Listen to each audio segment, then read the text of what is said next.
Hola, ¿qué tal? Paz y bien. Les habla el Padre Rubén Francisco Bellante y es un gusto poder compartir otra etapa más de nuestro camino de alabanza. Habíamos quedado en el último programa hablando justamente de la sanación interior, habíamos hablado de la sanación de los recuerdos, de lo que es justamente la sanación interior, habíamos hablado de esos 5 pasos que dijimos que se dan ante cualquier hecho, cualquier evento. La negación, negar el hecho, negar que eso realmente haya ocurrido así. El enojo que es siempre, digamos, enojo o rebeldía contra los demás. Después la depresión, que es enojo con uno mismo. Luego el cuarto paso, el regateo, que sí lo acepto, que no, pero bajo estas condiciones, etcétera, etcétera. Y por último, la aceptación, ¿no? La paz que provoca la aceptación, incorporar ese hecho en mi vida. Bien, esto mismo, fíjense, lo podemos encontrar en el Evangelio, en la famosa parábola del Hijo Pródigo, o también conocida como parábola del Padre Misericordioso, en Lucas capítulo 15, versículos del 24 al 32. Porque fíjense que en esa parábola el alejamiento del Hijo, ¿no? El alejamiento del Hijo le ha producido heridas, ¿no? Pero también le ha dado una relación más profunda con su Padre. Además, el padre, describe el viaje de su hijo como una lucha a través justamente de las 5 etapas, de las 5 etapas, las 5 etapas de la muerte, saber morir para renacer de nuevo. Incluso él lo dice, este hijo mío estaba muerto y ha vuelto a la vida. Esto es lo que pasa en la sanación interior. Morimos a ese trauma, a ese prejuicio, a ese complejo, a eso que vemos como maldición, como algo negativo, lo transformamos en luz, en vida abundante, en vida nueva, lo transformamos en bendición.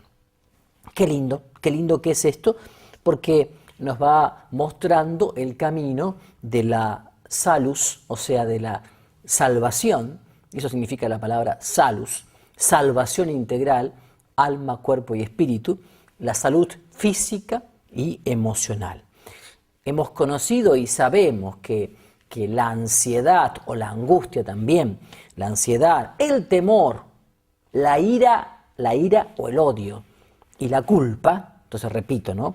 Ansiedad, temor, ira y culpa, esos 4 factores son determinantes de cambios fisiológicos en la persona.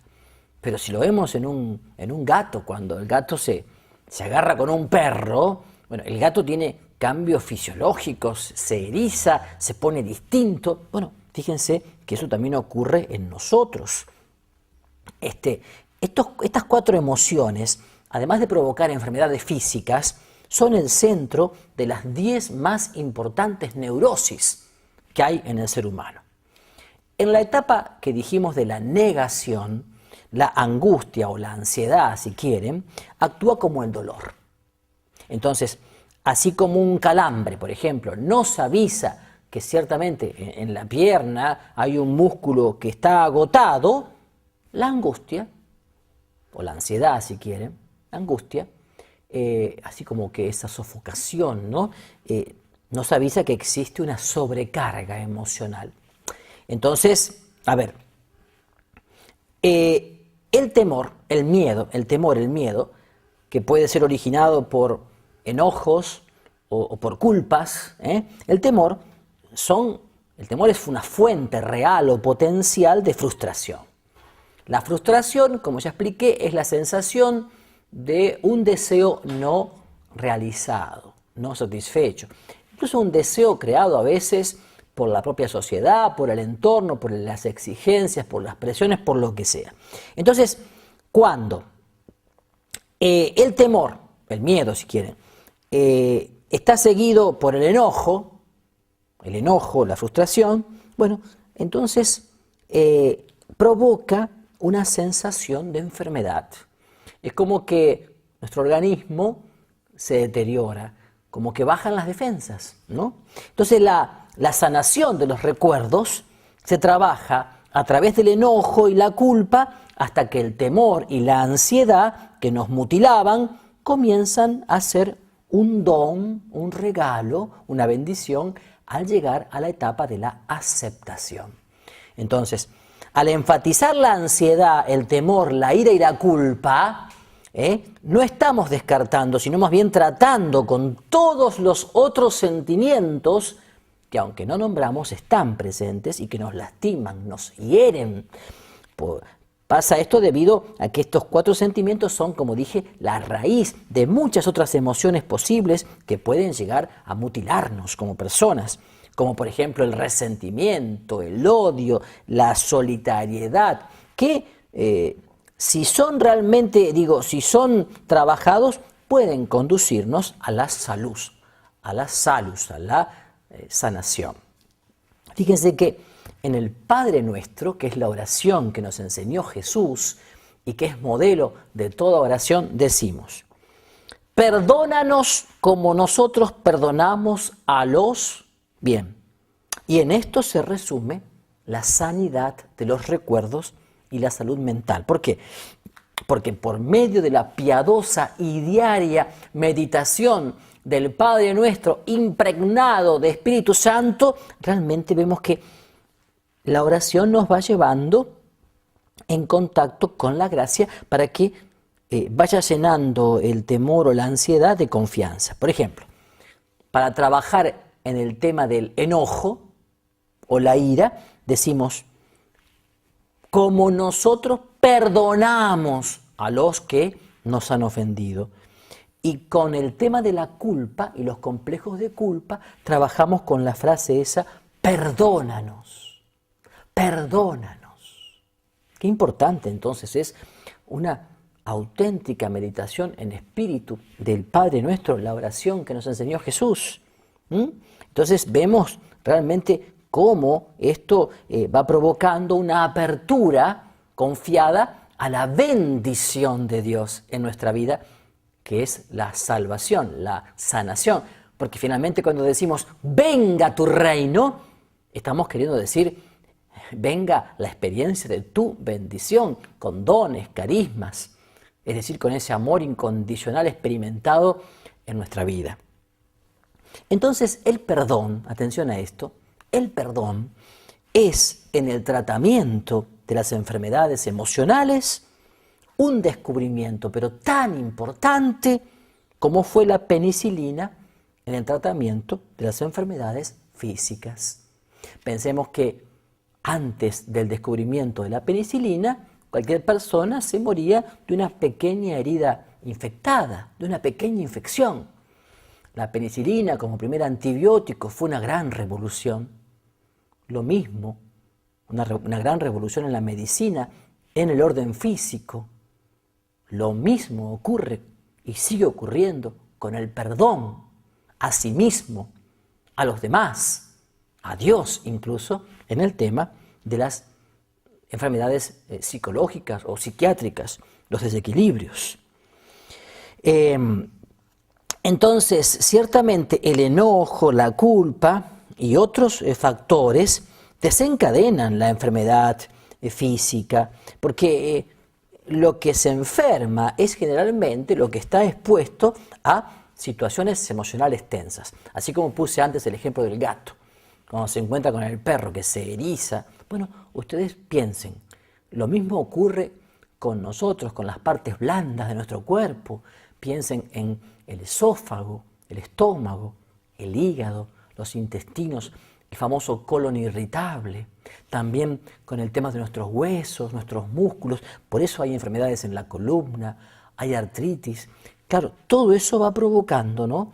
Esta situación emocional tensa, estos sentimientos abrumadores de enojo, culpa y miedo. Úlceras, enfermedades cardíacas, hipertensión arterial, estas diabetes que abundan hoy día, este colesterol alto también, y lo que se llama la enfermedad de la prisa, que es la enfermedad coronaria. En fin, entonces es muy importante que en este momento de nuestra vida nos paremos y nos preguntemos de verdad y sinceramente cómo andan nuestros principios éticos y morales, o si prefieren, cómo andan nuestra transparencia, nuestra sinceridad en el proyecto de vida. Porque evidentemente lo que enferma es la dualidad.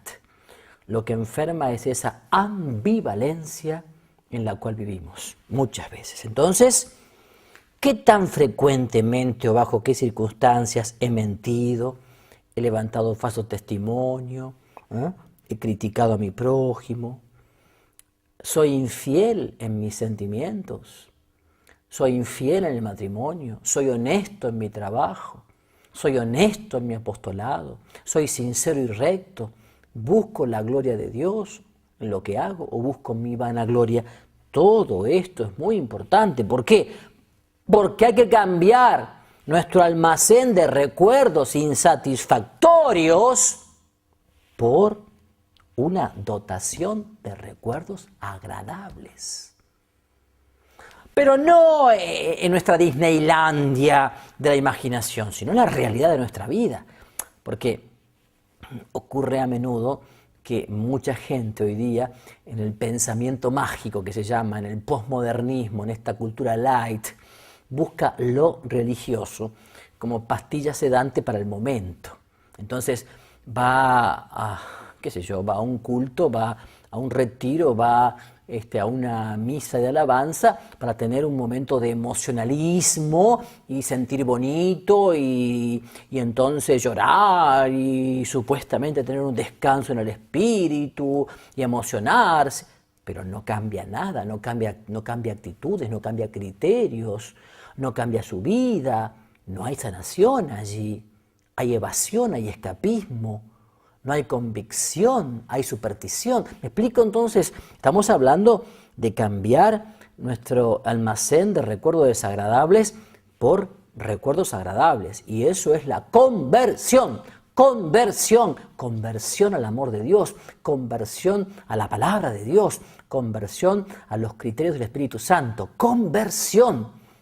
Y si no hay conversión, tampoco hay dotación de recuerdos agradables. Uno no puede vivir siempre en una nube, en una burbuja, no puede vivir en una evasión constante, porque la relación con Dios, cuando es auténtica, no es escapismo, no es evasión, al contrario, es realismo, es compromiso, es tener los pies en la tierra y el corazón y la cabeza en el cielo. ¿Se dan cuenta entonces qué importante que es esto?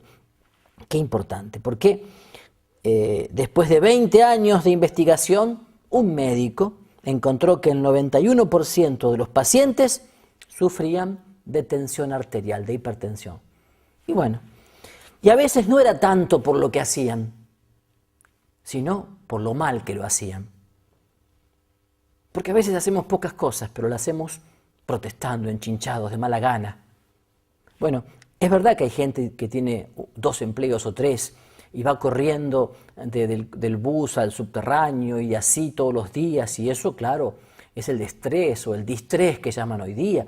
Pero también es verdad que muchas veces eso ocurre porque lo que hacemos, lo hacemos descontentos, inseguros, insatisfechos, de mala gana, y porque no ponemos la mirada del Señor en las pequeñas cosas.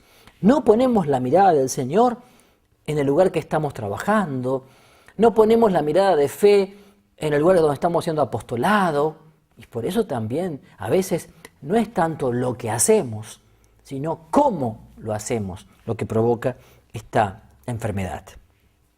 El enojo y la culpa, cuando son reprimidas, favorecen el desarrollo del cáncer.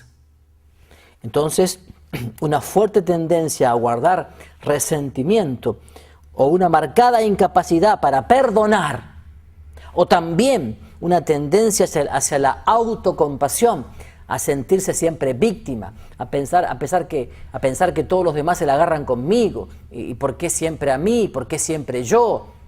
Todo eso también, una muy pobre autoimagen, complejos de inferioridad, todo eso puede ser motivo que favorece el desarrollo del cáncer.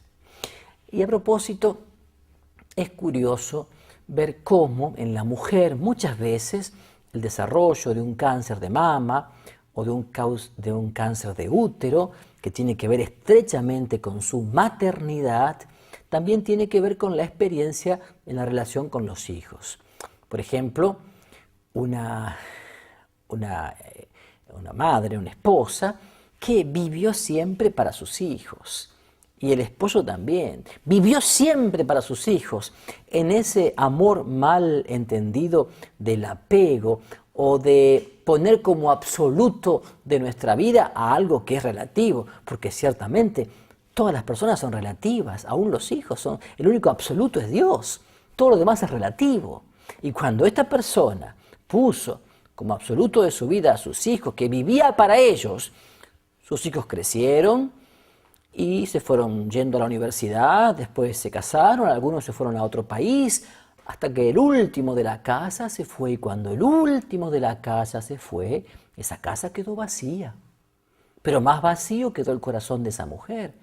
Su esposo se evadió en más trabajo, y más trabajo, y más trabajo, y ella quedó sola en las sombras y los recuerdos de esa casa. Y entonces, con el tiempo, desarrolló un cáncer de mama. Un cáncer de mama. Claro, justamente. ¿Por qué?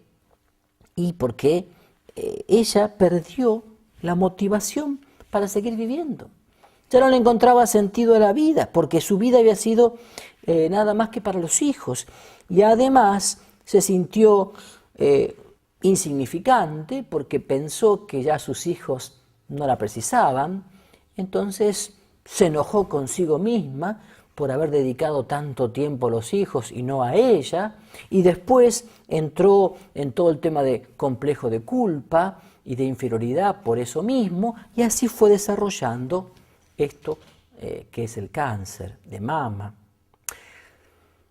Y me parece que es importante a esta altura que vayamos viendo algunos conceptos equivocados que se manejan en la sociedad, sobre todo a veces a través de los medios de comunicación. El primer concepto equivocado es creer que uno es responsable de la enfermedad. O sea, soy responsable de mi enfermedad y por lo tanto soy malo.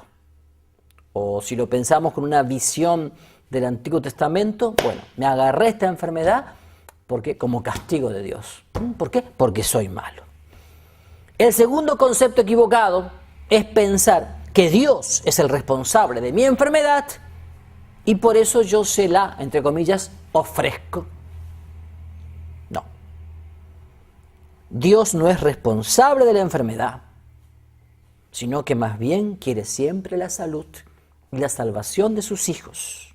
Por lo tanto, mi enfermedad no es redentora ni tampoco para ser ofrecida, entre comillas. Generalmente soy responsable de mi enfermedad por las malas opciones que voy haciendo. Y esta no es redentora ni para mí ni para los demás. A veces no somos responsables de la enfermedad porque viene de afuera. Algunas enfermedades traen consigo sufrimiento redentor para ser ofrecido. ¿Y cuándo uno se da cuenta que realmente es así? Acá llega el punto. A ver. Sabemos que Dios quiere siempre el bien de sus hijos y no el mal. Sabemos que Dios quiere siempre, por lo tanto, la salud, la salus, y no la enfermedad. Entonces, ¿cuándo me doy cuenta que una enfermedad puede ser especialmente permitida por Dios en mi vida? Cuando esa enfermedad es motivo y causa de crecimiento y madurez humana, psicológica y espiritual, y provoca paz, serenidad y profunda alegría, y testimonio a los demás, entonces allí puedo llegar a decir que esta enfermedad estaba pensada dentro del plan de Dios, para redención mía y a través mío de los demás. Y ser ofrecida, bueno, siempre y cuando estemos en este escalón, es decir, algo que realmente veo como bendición de Dios. Si no, no. Si no, no. Entonces, ¿Cómo hay que orar en esta situación? ¿Y qué espero cuando oro en esta situación? Y bueno, Dios nos va sanando a su modo más amoroso por medio de una oración que nos empape de confianza, de entrega, de abandono, y una oración que nos empape del Espíritu Santo, no una oración formulística o una oración de tome y traiga o una oración de que te hago esto pero dame esto. No. Se trata de una oración que va haciendo crecer en nosotros la confianza. Si no, es como que cuando el agua te llega aquí, entonces recurrís a este curita, a este curandero, a aquel. ¿Y dónde está la confianza? ¿Dónde está la entrega? Entonces es importante una oración que nos vaya empapando. ¿Y cómo hay que orar? ¿Cómo hay que orar? Bueno, ¿cómo hay que orar en la curación de los recuerdos a fin de combatir la enfermedad física? A algunas personas les viene una iluminación intelectual de cómo hacerlo. Me parece que es importante que también pidas esa luz especial al Espíritu Santo para hacerlo, ¿no es cierto? Por ejemplo, otras veces hay que orar pidiendo directamente la curación física. Y otras veces hay que orar para que la enfermedad se vuelva lo más redentora posible. ¿Se acuerdan del caso de los 10 leprosos que fueron curados por el Señor? Solamente uno fue sanado realmente en el sentido de que volvió a dar gracias, a alabar, a bendecir, a poner a Jesús en el centro y eje de su vida. Los otros 9 ya consiguieron su caprichito y a otra cosa mariposa, pero por dentro quedaron, sí, quizás sanados de la lepra, pero la lepra del egoísmo, de la inmadurez, de estar mirándose el ombligo, quedó intacta. Ahí está entonces el tema. Justamente San Ignacio de Loyola, el fundador de los jesuitas, de la Compañía de Jesús, nos habla de cómo podemos combatir la desolación como estado de vida espiritual en la enfermedad. Es decir, ¿qué es la desolación como estado de vida espiritual? Una sensación de estar separado de Dios y de los demás. Entonces me siento negligente, tibio, triste, separado, aislado. Si la enfermedad hace que me centre más en mí mismo, dejándome con sentimientos de desolación, mayor razón para que no la entregue como una cosa que debo ofrecer. ¿Me explico? Sino que luche contra ella porque no es algo que me está acercando a Dios, sino que me está alejando. Entonces combato la enfermedad. Podemos insistir en hacer más oración, más meditación, más lectura bíblica, más adoración eucarística. ¿Me explico? Más oración de entrega, más oración de contemplación, sí, más meditación y un mayor examen de nosotros mismos. Es importante, pero a la luz de la mirada de Jesús, no despedazándonos nosotros. San Ignacio sugiere que mientras combato la desolación, trate de encontrar los dones, los regalos que están presentes en esa desolación que estoy viviendo como fruto de esta enfermedad que estoy viviendo. ¿Me explico? O sea, por ejemplo, como ese regalo, ese don que Dios me da de no considerar la felicidad como algo que hemos merecido, sino como el don de ver cuán dependientes somos de Dios, que no podemos cortarnos solos, que siempre estamos dependiendo de Él en todo. Esto es muy importante si lo descubro. Es como la gente que dice, bueno, a través de aquel accidente que tuve o de aquel fracaso laboral, realmente me hice más pequeño, más sencillo, más simple, más humilde y descubrí otros valores y otros horizontes en mi vida. Bueno, bendito sea Dios, porque entonces ha servido eso y se puede hablar ahí de un auténtico don, de una auténtica bendición. Si esa enfermedad te hizo cambiar un estilo de vida, criterios, actitudes, posturas ante ti mismo, ante los demás, ante el mundo, ante Dios, entonces se puede hablar de que hay un auténtico crecimiento. Pero es importante entonces descubrir que en todo Dios nos está queriendo decir algo. Y en el nombre de Jesús, la palabra hecha carne, queremos descubrir siempre qué es lo que el Padre Dios nos está diciendo a través de lo que estoy viviendo. Y eso se logra, por gracia de Dios, en esa confianza de maestro a discípulo, en ese saber estar a los pies del maestro largamente, sin apuros, sin prisas psicológicas ni de reloj, dejándome amar por él, dejándome mirar por él, dejándome abrazar por él. Que así sea entonces, y que a través del corazón inmaculado de María los bendiga el buen Dios Todopoderoso, los sane, salve y libere, el Padre, el Hijo y el Espíritu Santo. Amén. Paz y bien para todos ustedes.